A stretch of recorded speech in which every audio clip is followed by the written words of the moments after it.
Hello?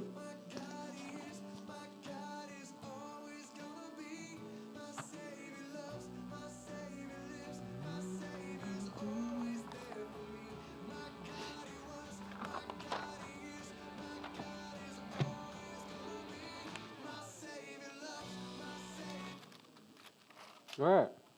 Shabbat Shalom. Can you hear me? Okay. What?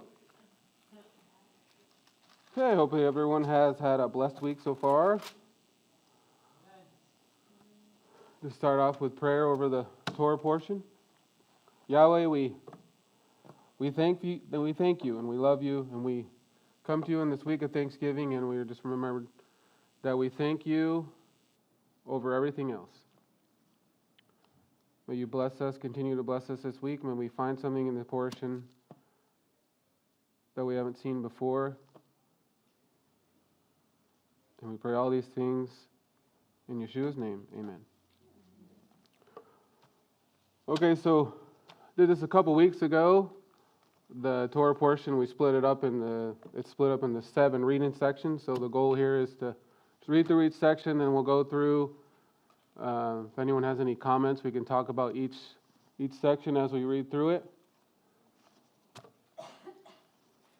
So the portion this week is Vayetz, and he went out. It is Genesis 28:10 to 32:2.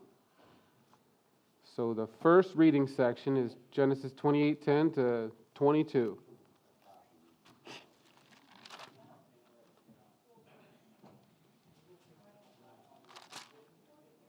I can start off and just read that, and then we can go through. Garrett, you going to do the microphone again? Oh, sure. Please.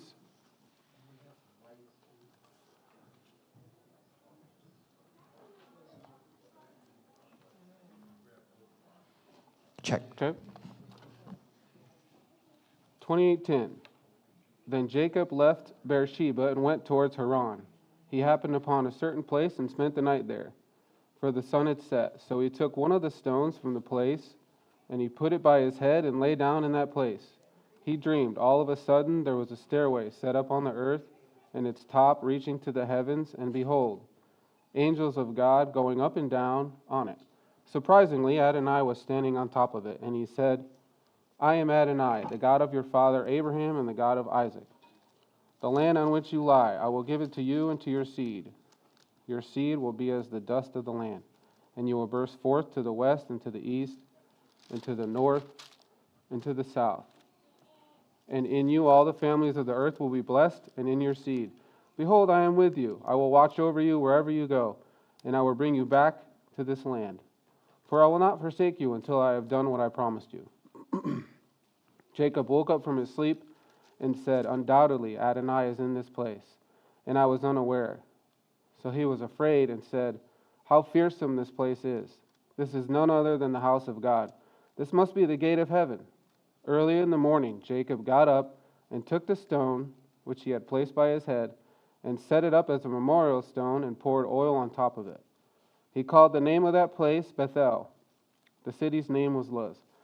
Then Jacob made a vow, saying, If God will be with me and watch over me on this way that I am going, and provide me food to eat and clothes to wear, and I will return in shalom to my father's house, then Adonai will be my God. So this stone, which I set up as a memorial stone, will become God's house. And of everything you provide me, I will definitely give a tenth of it to you.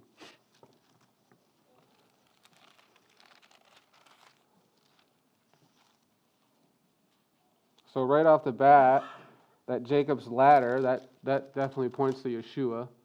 As we see in John, we were talking last night. John was talking to Nathaniel, and he referred to himself as you'll see, the angels ascend and descend, like he's talking here, upon the Son of Man. So that definitely points to Yeshua being the ladder. Does anyone else have a comment on that section? Lori?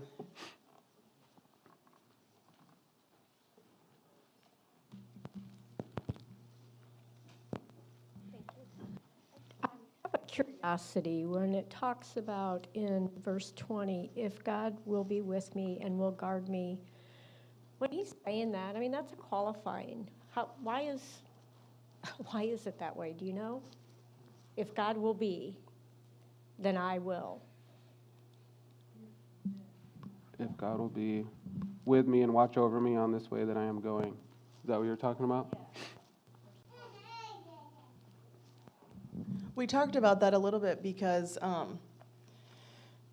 Abraham, obviously, like, Yahweh came to him in like a person-to-person type thing to give him the promise. And then same with Isaac. He had that situation where Yahweh came to him and said, all these promises when he had the situation with Abimelech. And then here, Jacob, he gets the promises in a dream, though, because even in the last portion, he had made a comment about your God. I'm not sure with this little section, that he had truly accepted him as kind of his God yet. And so when we were talking about it, me and Chad said, he had this dream, and it was an amazing an encounter in a dream. And I think that he yet has fully accepted that, though. I don't know if that makes sense. Nathan? As I'm just thinking here, I think about Jacob here saw and heard his grandfather be delivered in massive provision. He saw his dad Isaac, was delivered with massive provision. We think of Abraham coming out of Chaldea and his whole journey down into Egypt. We think of Isaac, even when he was becoming the lamb in the thicket, that God provided a ram in the thicket. He's seeing God move mightily in grandpa and dad and also provide. And here he is running from Esau, probably kind of having one of those same kind of conversations, maybe on a personal. He hasn't really made it his faith yet, but also, will you provide for me the same way that I just saw when my grandpa left everything, when Isaac left? You know what I mean? I feel like this was that moment of, are you the consistent same God then as you will be to me now? I don't know. I think there's the promise, yeah. Yeah, he's constantly wrestling with his flesh and his spirituality. Can you not hear me? Can't hear me still? Huh. I don't think so.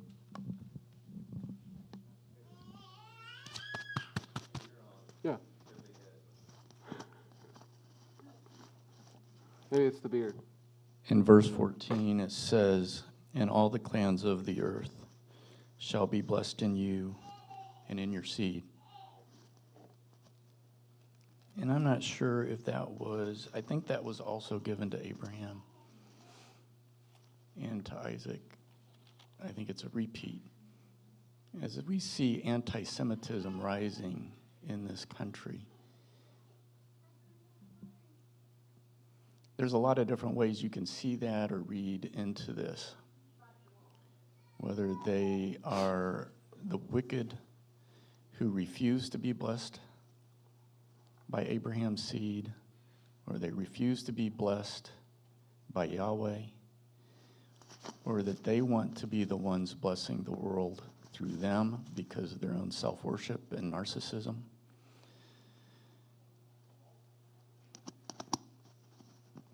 I think we have to be careful. I know that we are going to be targets.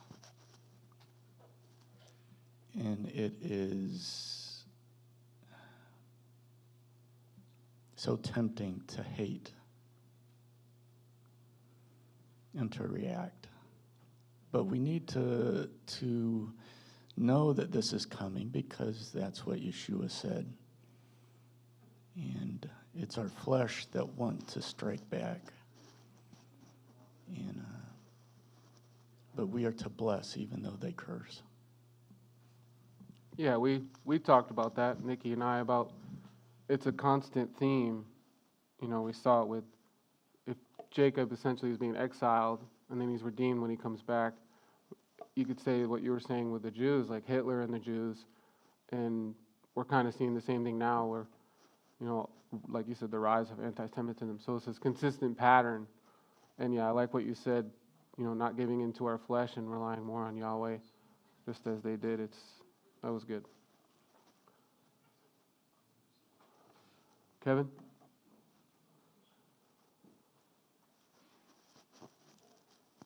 Even Yeshua, I think, is it John?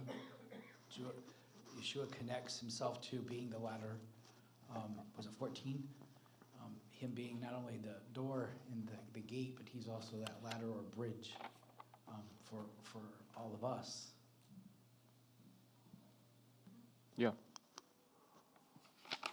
Okay. Someone want to read the next section? It's 29, 1 through 17. Okay. Mike?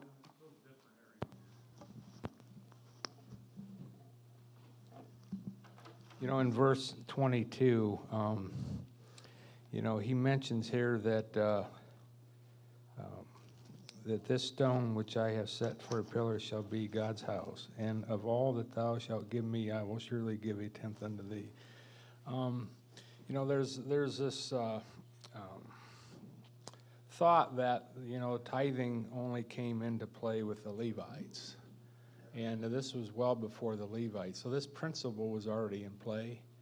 And so I just wanted to make that comment, because how did, what prompted Jacob to do this, And so I think there was a principle already in place that, and we know that everything that God gives us is his. And so all he's asking for is a tenth. And so I've always looked at that tenth. It's not mine to even have any say in it or have any to use it for my own. It's his. So I think this principle, it's obvious, was established well before the Levitical priesthood. Yeah.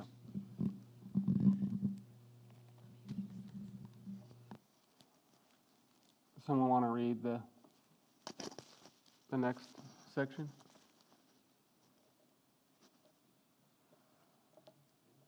Thank you. Then Jacob went on his journey and came to the land of the people of the east. As he looked, he saw a well in the field, and behold, 3 flocks of sheep lying beside it, for out of that well the flocks were watered. The stone on the well's mouth was large, and when all the flocks were gathered there, the shepherds would roll the stone from the mouth of the well and water the sheep, and put the stone back in its place over the mouth of the well. Jacob said to them, "My brothers, where do you come from?" They said, "We are from Haran." He said to them, "Do you know Laban, the son of Nahor?" They said, "We know him." He said to them, "Is it well with him?" They said, "It is well. And see, Rachel his daughter is coming with the sheep." He said, "Behold, it is still high day. It is not time for the livestock to be gathered together. Water the sheep and go pasture them." But they said, "We cannot until all the flocks are gathered together and the stone is rolled from the mouth of the well. Then we water the sheep." While he was still speaking with them, Rachel came with her father's sheep, for she was a shepherdess. Now as soon as Jacob saw Rachel, the daughter of Laban, his mother's brother, and the sheep of Laban, his mother's brother, Jacob came near and rolled the stone from the well's mouth and watered the flock of Laban's brother. Then Jacob kissed Rachel and wept aloud. And Jacob told Rachel that he was her father's kinsman, and that he was Rebekah's son. And she ran and told her father. As soon as Laban heard the news about Jacob, his sister's son, he ran to meet him and embraced him and kissed him.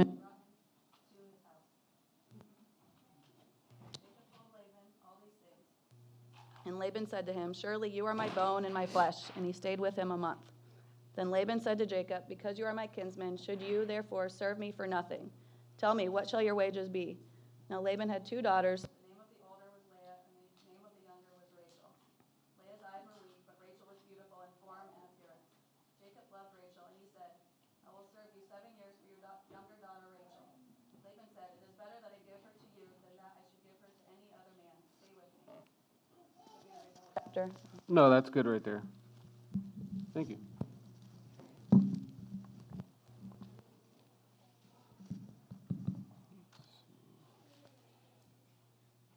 Any comments there?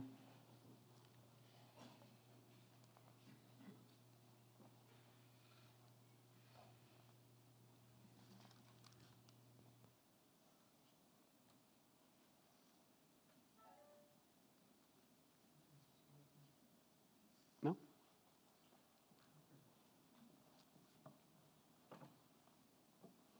Okay, moving on. And the next one is, I think did you stop in 20? I stopped at 19. Okay, so that'll be 29:20 to 30:13.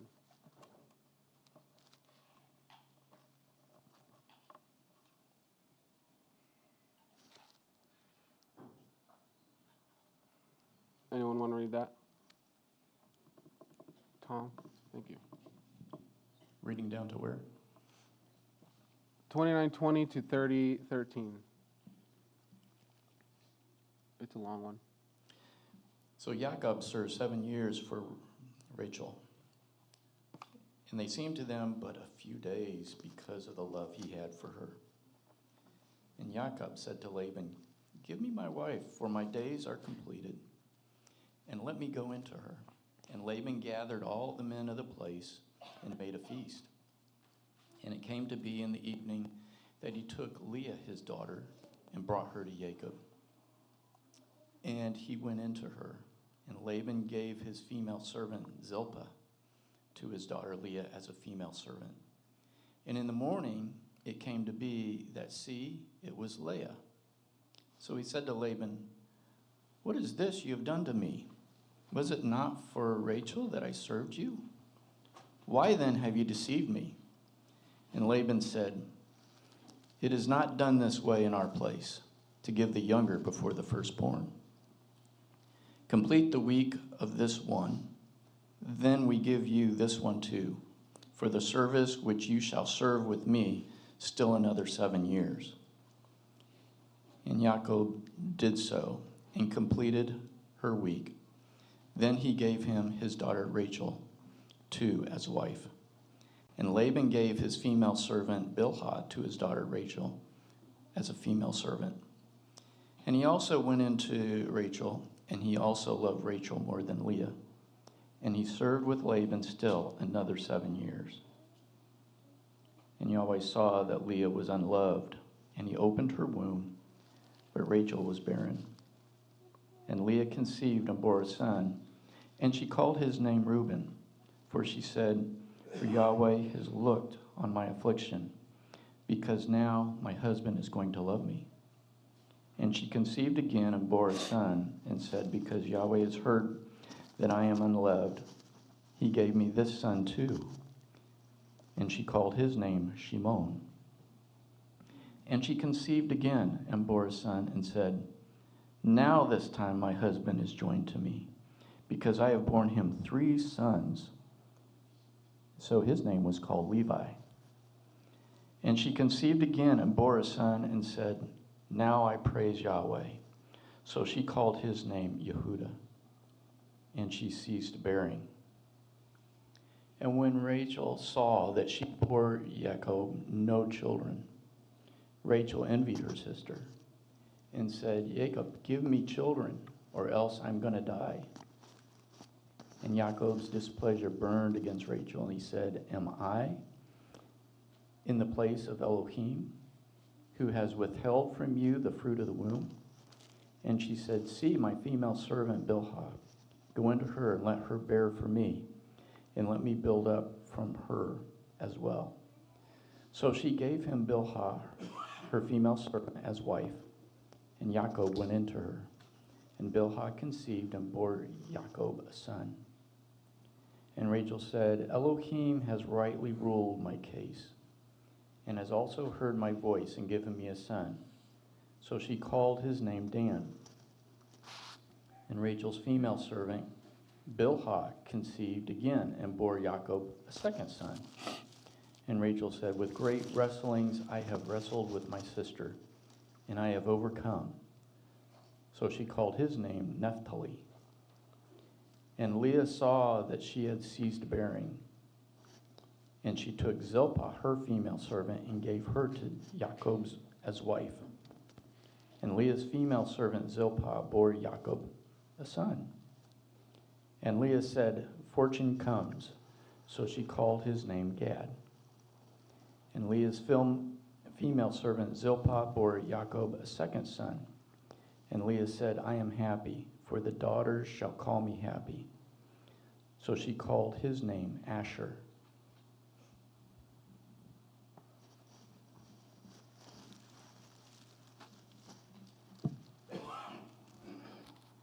Yeah, it's interesting with just the pattern, Abraham and Sarah. Sarah was barren. Same pattern here, that Rachel was barren. That's the one that Jacob really loved. So it's a constant reminder of what happens to the father happens to the son. That's the one thing I got from that. Steve? So it's interesting that Jacob's desire was for Rachel, but it's like God's provision was Leah. And you can see within the maturity level in Leah versus the maturity level that was in Rachel, where Leah is the one that's not loved, and she's constantly wanting love from her husband. And God has mercy on her and has these children. And then when you see the comments that Rachel makes, where she has one son, and she says, well, now I've overcome, more or less. And it's all about trying to keep up with her sister, whereas the other one's desire is just to have the love from her husband that she's not getting. And it's curious that when you think about who's buried in the tomb of the patriarchs, it's Leah that's buried next to her husband, and Rachel's buried outside of Bethlehem. And I know that there's prophetic overtones to that, but it's curious how Leah's the one that ends up contributing the most to the tribes of Israel, and she starts out as the one that's not desired by the eye. And it's curious that God hears her. It's weird how the flesh desires one thing, and yet sometimes God's provision is something else, and we don't get it for the longest time until the whole thing's done, and then we look back and just see how God accomplished it. Yeah. Nathan? I just think as I listen, and you look at the 4 wives and all the children of Israel, I just think it keeps my heart humble and my longing to stay connected to the Father and to Yeshua, as in, it's always the wrestling journey. Who is the bride? Who's the bride of Messiah? We know the washing of the word, and in that comes into who's Israel, and names are always interchanged, and some names get left out, and some names get added, and it's always this journey to want to find your identity and where you belong. And it's like throughout the scripture from beginning to end, there's this this intentional shadow, the mystery, that no matter where you stand and where you study, you're always growing more in the knowledge of who he is and who you are, and the duty of man, and to walk humbly before him. And I just think, as I love what you just said there too about, the desire was this, but the provision was here, is that we may get, how could Jacob lay with Leah when, when he wanted Rachel, and this wedding and the part, all that. It's like, how did this happen? But I think for me, as my life goes on, constantly just turning introspect, Father, I just want to make sure that I'm the bride. I want to walk humbly before you. I don't want to assume anything. I don't want to assume I'm them. I don't want to assume I'm this. I don't want to assume that, right? I don't want to take any kind of a seat. I just want to, that's what I kind of pull from that, is you don't really, throughout Scripture, get the clear picture, perfect picture of Israel, of who is whose. And when I've been overseas, people will like, are you there because you feel like you're Manasseh, or that? Like, I don't know who I am. At the end, I'm just a follower of Yeshua, right? And I think that you see that here, that always the jostling and the jockeying to keep disbelievers humble. Yeah. And with that, I had made a note, I guess, in my Bible previous years, that the 3 flocks in 29, going back a bit, really can represent Israel, Judah, and then the nations, and how everyone's there to get watered at the same well, and that's Yeshua.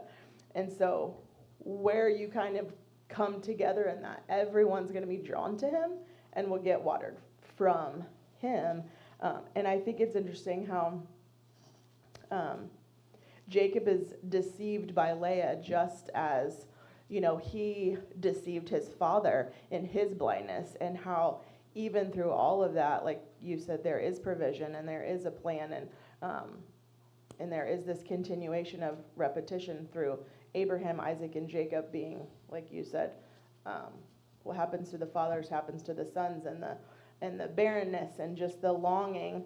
But I also think it was interesting too that through his fleshly desires, like you kind of said, Steve, he was the one watering, unlike when Eleazar came and Rebecca was the one watering. It was like Jacob wanted her so bad. He was now the one, doing all the work for her.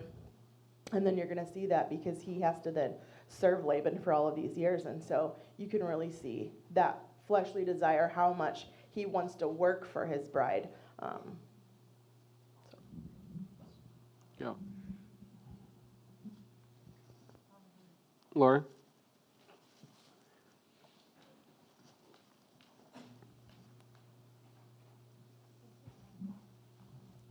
So last week I was talking about the word hatred in Hebrew being saneh. In this verse where Jacob unloved, Leah was unloved, and God looked down and saw that Leah was unloved. There's also some passages where it says God looks down and saw that Leah was hated, because this unloved is one of the definitions of saneh. And so as everybody's talking, and I agree with what everybody's saying, Jacob was deceived. And I got to wondering, it's not just that in the version of Jacob hated Leah and God saw that. Part of what I was thinking is because he was deceived by Laban, he hated Leah and took that out on Leah, and she was also unloved. But then Jacob is also deceived later on in his life. So talking about patterns and what happens generationally, I just found that interesting when I did that word search on Saneh, and it was not just hated, it was unloved. Yeah. And that's what God had compassion on Leah for.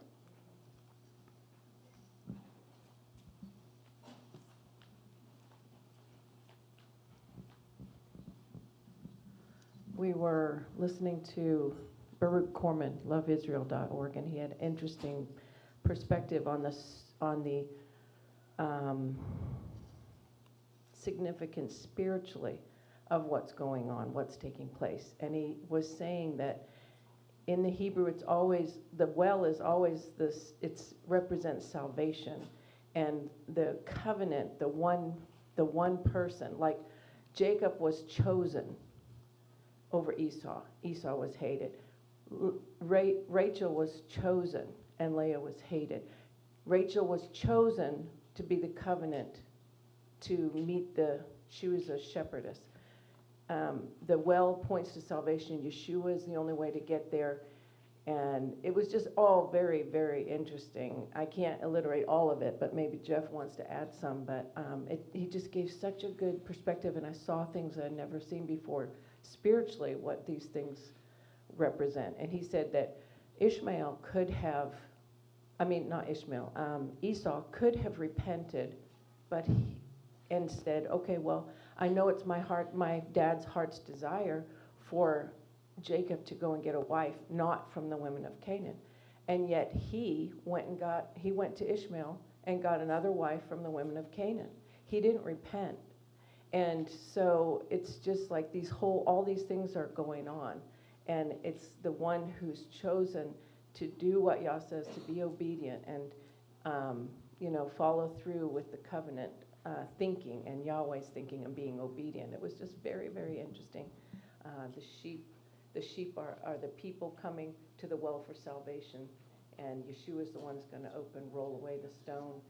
He mentioned something about everyone having to come there at a certain time, like there was dishonesty or corruption in that place because they should have been there at night watering they would lick the dew in the morning, they would water the sheep at night, but they weren't doing it that way. And there was distrust, so they had to put this humongous stone on there that not one person could open. And Jacob changed that. He changed that whole system from when he arrived and made it right. And it was just very good. Yeah, that's good. All right. The next section, 30:14 to 27. Anyone want to read that? Lori?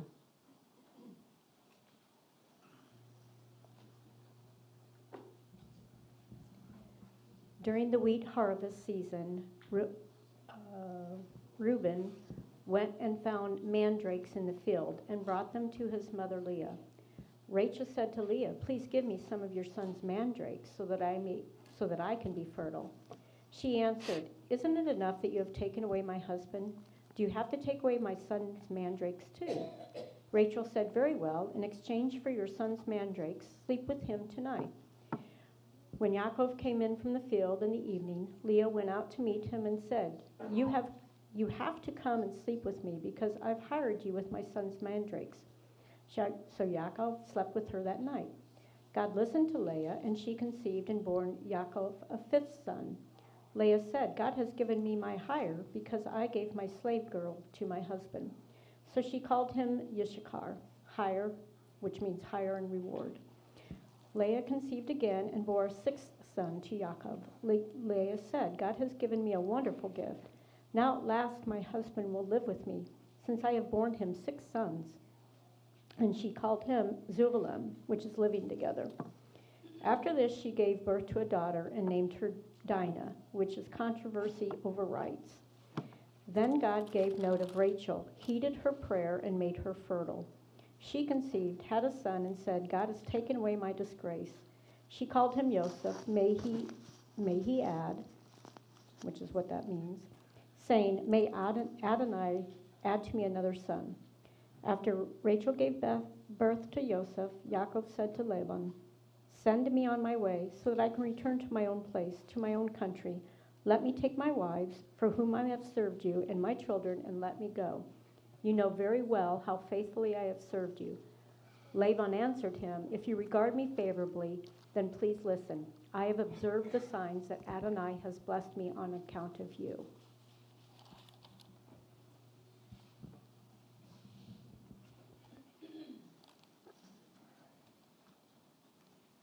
Yeah, it's interesting that after the birth of Joseph, he's like, "Okay, now I want to go back home. Now I'm ready to leave." Brian?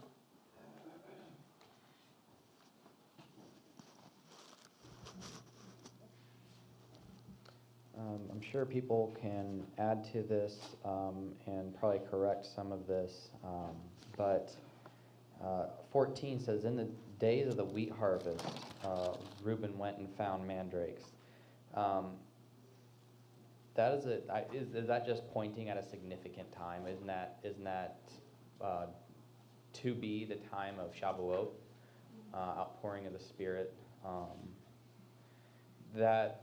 That jumped out to me when it says wheat harvest, because a couple months ago I was reading in 1 Samuel, and it was constantly saying during the wheat harvest this happened, and it was when the Ark of the Covenant, a lot with the Ark of the Covenant was returned when the Philistines took it, and so I've recently just started opening my eyes to when it points out, when it says wheat harvest here, or this is going on, is like coming into like Hebrew roots and being eyes open to the feast days.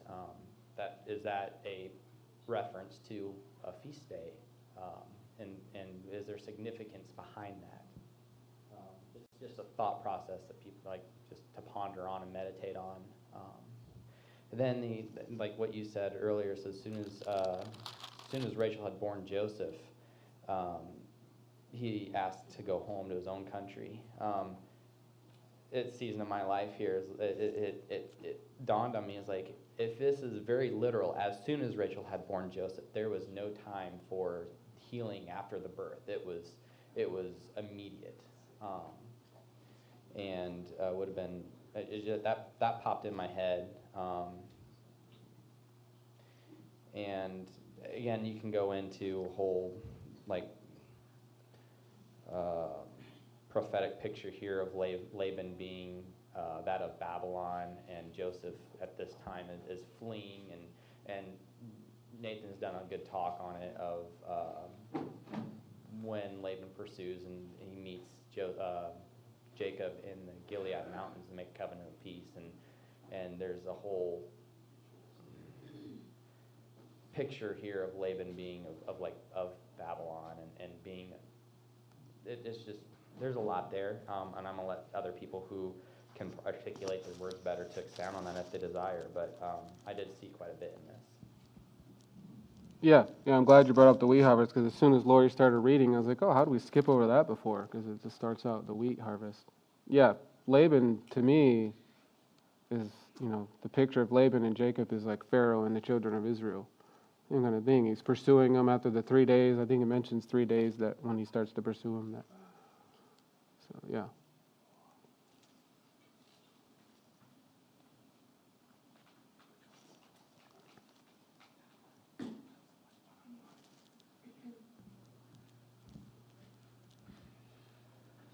In verse 27, I think there's a principle here where it says, "If I have found favor in your eyes, please stay, for I have diligently watched that Yahweh has blessed me for your sake." And I think there's a couple of different ways you can interpret it or look at that. One is sometimes there is a natural blessing that follows you with your employer. As you do righteousness, and your employer employs you and does righteousness to you, I think that carries down. And as an employer, if an employer is righteous, he will also be obviously blessed by Yahweh. But I think as we work for our employer, it speaks to a responsibility that we have to our employer. That we don't need to be slack. We should not be slack in being a burden to our employer. But that we should raise the bar for the employees, that he should take pride in having us as an employee of that. So I think there is responsibility for an employer and an employee, and Yah brings that, and I think there'll be a blessing, and part of that is the blessing that is spoken to in our last section, that all nations will be blessed because of us. Are we being a blessing to our employer? Nathan? Yeah, just that that verse where it says that as soon as Joseph was born, it was time to go. I just encourage, when you start from this point of the story into him leaving Laban and going to Gilead and then going and confronting with Esau, and then from Esau going to Succoth, and then into Shechem, back into the land of milk and honey. The correlation from here, and if you read Ezekiel chapter 34, 35, 36, and 37, the patterns and the connections are just paramount. And the prophetic picture of Jacob leaving Laban from this moment, from separating the sheep from the sheep, the spotted, the speckled, and the striped, even is what we see in Ezekiel, that he'll separate the sheep from the sheep, the goats from the sheep. He makes a distinction. There's an irresponsible shepherd. If you read the thematic connections from here on in Ezekiel, you're just going to be able to draw out a lot of nuggets of just the importance of this part of the story of the ultimate restoration of Israel. Because Ezekiel 37 is ultimately the two sticks becoming one, the house of Israel, the house of Judah. And that story, even when the children of Israel, you mentioned Pharaoh and the children of Israel leaving Egypt, they went to the first campsite was Succoth. Why? Because Jacob, when he left Laban and confronted in Gilead and Esau, the first place he went back to was Succoth to establish tents going into Shechem and to fulfill the promise. So the thematic connection here is just for us to have spiritual eyes to really try to extract some of this out, of this, the restoration of where we are in biblical history, as well as we can see the Israel of God being really formed in the hearts of the people across globally. So, Yeah. All right, so the next section is 30:28 to 31:16.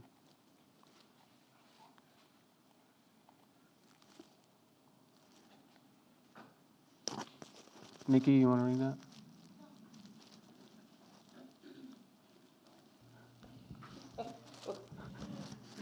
So Jacob said to him, "You know how I have served you, and how your livestock have been with me. For what you had before I came was little, and it has increased to a great amount.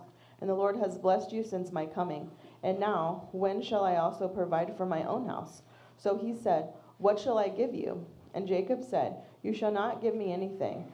If you will do this thing for me, I will again feed and keep your flocks. Let me pass through all of your flock today, removing from them there all the speckled and spotted sheep, and all the brown ones among the lambs, and the spotted and speckled among the goats. For these shall be my wages.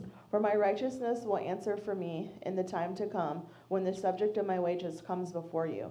Everyone that is not speckled and spotted among the goats, and the brown among the lambs, will be considered stolen, if it is with me." And Laban said, "Oh, that it were according to your word." So he removed that day the male goats that were speckled and spotted, and all the female goats that were speckled and spotted, and every one that had some white in it, and all the brown ones among the lambs, and gave them into the hands of his sons. Then he put 3 days' journey between himself and Jacob fed the rest of Laban's flocks. For now Jacob took for himself rods of green poplar, and of the almond and chestnut trees, peeled white strips from them, and exposed the white which was in the rods. And the rods which he had peeled he set before the flocks in the gutters, in the watering troughs, where the flocks came to drink, so that they would conceive when they came to drink. So the flocks conceived before the rods, and the flocks brought forth streaked and speckled and spotted. Then Jacob separated the lambs, and made the flocks face toward the streaked, and all the brown and the flocks of Laban. But he put his own flocks by themselves, and he did not put them with Laban's flock. And when it came to pass, whenever the stronger livestock conceived, that Jacob placed the rods before the eyes of the livestock in the gutters, and they might conceive among the rods. But when the flocks were feeble, he did not put them in, for the feeble were Laban's, and the stronger were Jacob's. Thus the man became exceedingly prosperous, and the large flocks, female and male servants, and camels and donkeys. Now Jacob heard the words of Laban's sons, saying, "Jacob has taken away all that was our father's, and from what was our father's he has acquired all the wealth." And Jacob saw the countenance of Laban, and indeed it was not favorable towards him, as before.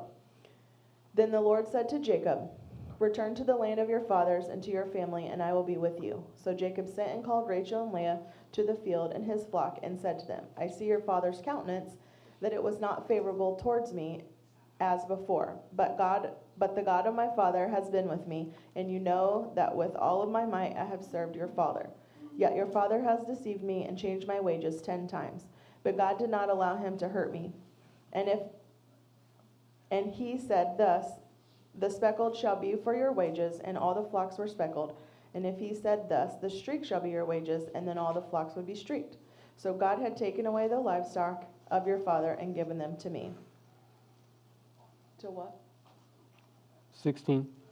"And it happened at that time, when the flocks conceived, that I lifted my eyes and saw a dream, and behold, the rams which leaped upon the flocks were streaked, speckled, and gray spotted. And the angel of God spoke to me in my dream, saying, 'Jacob.' And I said, 'Here I am.' And he said, 'Lift your eyes and see, all the rams which leap on the flocks are streaked, speckled, and gray spotted. For I have seen all that Laban is doing to you, and I am the God of Bethel, where you anointed the pillar, and where you made a vow to me. Now arise and get out of this land, and return to the land of your family.' Then Rachel and Leah answered and said to him, 'Is there still any portion of our inheritance for us in our father's house? And are we not considered strangers by him? For he has sold us and also completely consumed our money, for all of the riches which God has taken from our fathers are really ours and our children's now. And then, wherever God has said to you, do it.'"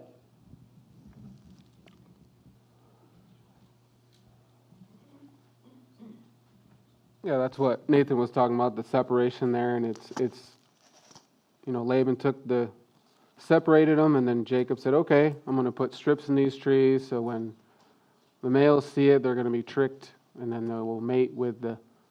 So kind of like trying to. I don't know.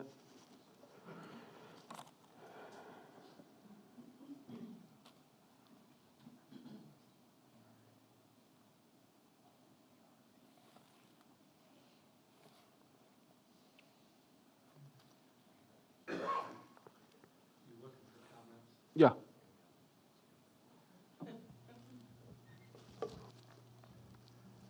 So my wife asked me this, what's a mandrake? And, if, I guess this is one of the odd words in Hebrew, referred to as obsolete, but in English it's a root of a plant. But she says, so how does this work? How does the root do this? I said, well, this is just Mike's commentary. I think it's more like the serpent on the pole that was raised up. It was by faith and action that produced the healing of the fiery serpents. I think this could be very similar here. It's the faith and action, because I think it sounds like Jacob was given a dream on how to do this, and so it appears that it's the faith and the action of doing what Yahweh told him to do that produced the blessing, and not just the mandrakes itself and the striping of the mandrakes that did it. But this is Mike's commentary.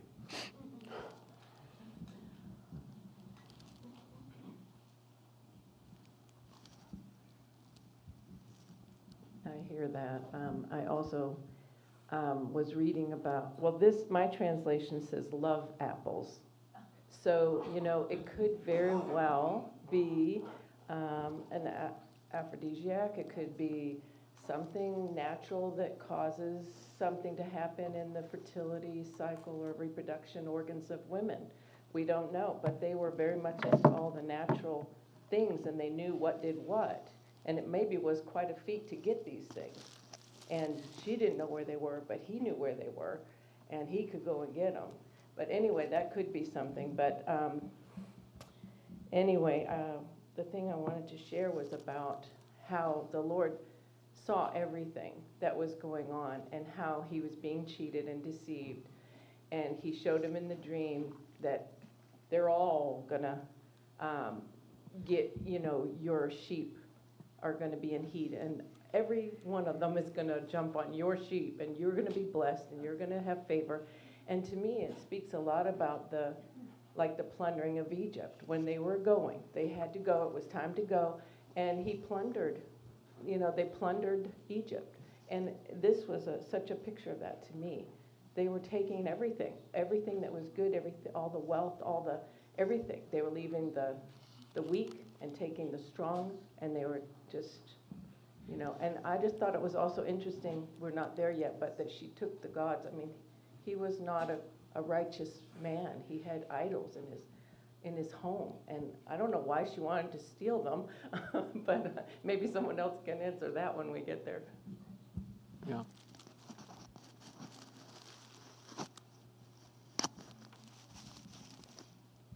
Thank you. I don't know how to answer yours, Robin. What I observed again is, I think it was Nathan that was talking about the wrestling that Jacob had with the God of his father, or the God of his fathers. They had a direct relationship, but God has talked to Jacob now in 2 or 3 different types of dreams. And he is telling Jacob that I am your God, even though I'm not confronting you directly in a relational way. I'm confronting you and talking to you in a dream-like way, and I'm reminding you of your vow you made to me. So I think this is a point where I believe that God is establishing that these dreams are also God's way of interacting with them. And then later on, when Joseph has his dreams, Jacob can't believe those particular dreams, and he confronts those dreams. So I just think it's fascinating that Jacob wrestled so much with, you haven't come talk to me directly, but you're doing it through the dreams. And God's saying, this is my history with you. This is how I'm speaking to you. This is my voice to you in these dreams, and I'm reminding you of your vows. Yeah. Yeah, he needs that constant reminder. He's always wrestling. How much time do we have left? 2 minutes? I think it was Steve.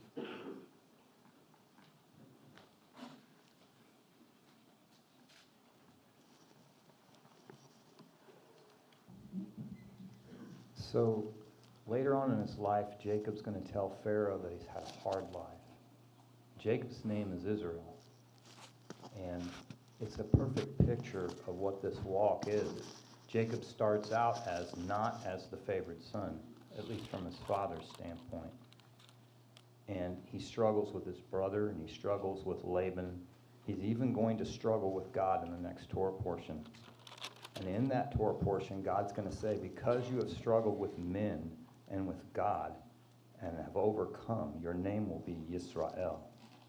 And so Jacob is kind of a picture of our life, how it can be difficult.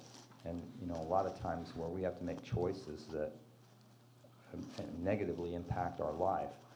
But God has still chosen Yaakov. He still plans on building a nation, and Jacob's the stars of the heavens are going to be symbolic of his offspring. So even though that God has chosen him and has approved him and has named him, yet his life is still difficult. And it's like believers in this world. Our lives can be really difficult. I mean, we're in the best of those positions in this country and other places.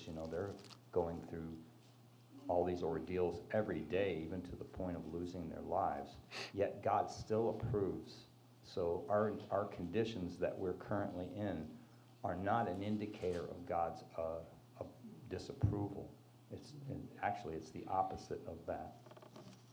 Yeah, this whole portion is just that picture of the exile and redemption. And if Jacob is this picture of the children of Israel, as we see it, the portion ends, Laban catches up to him, and there's this place of safety, like Nathan was talking with. Gilead is this, they make a covenant there, right? And you don't harm me, I won't harm you. It's like this place of safety before they get back to the land. It's just how these patterns keep going on, like we were talking in the beginning with, even currently with the anti-Semitism, and just, so it's something to keep an eye on. As we're reading through this Torah portion, going back to the first section we read, we were discussing why did it seem like Jacob was trying to make a deal with God that, hey, if you do these things, I'll do this. And I see a chiastic structure here because at the end of the last week's Torah portion, Esau was seeking Jacob's life for stealing the blessing. So Jacob, at the prompting of his mother went to his her brother's Laban's place, and so I think it could be just a thought. He knew the promises that Yahweh had made to him, but he was fearful that Esau may take his life, because at the end of this Torah portion, he talks about meeting up with Esau, his brother. So at the beginning of the Torah portion, he's fearful. It appears, that because Esau was seeking his life. So did he do that out of fear? He says, Yahweh, I know that you made these promises to me. If you fulfill those, then I make a vow that I will do my part. So I think the vow may have been a little bit out of fear of what Esau might accomplish. Yeah, we were talking about Tony Robinson was saying about the chiastic structure in this portion, like the beginning was the exile from the promised land, and the end of the portion, he's going back. He made a pillar in the beginning, he made a pillar at the end, and then his family increased, his flock increased at the end. So yeah, it's that. I like that you made up another chiastic structure in there. That was. So the household gods were usually the inheritance. That's why she took the household gods, because it would give her title to the family property in the ancient Near East. So that's why she sold it or stole them, to safeguard her inheritance rights too. That could be also a reason why she took them. The other thing that I was going to bring up was in Genesis 30, verse 26, it says, my wives and my children, and I never saw this. We have it's an archaeological Bible, and in this it says, you know, he's wanting his wives and his children, and then it was describing it as the children born in servitude belong to the master and not to the servant. You know, that's what we go through in the Torah portion of the laws and stuff. And I never saw that as, you know, like, hey, give me my wives, I've worked for them, but yet it's like, wait, you know, they usually belong to the master. So.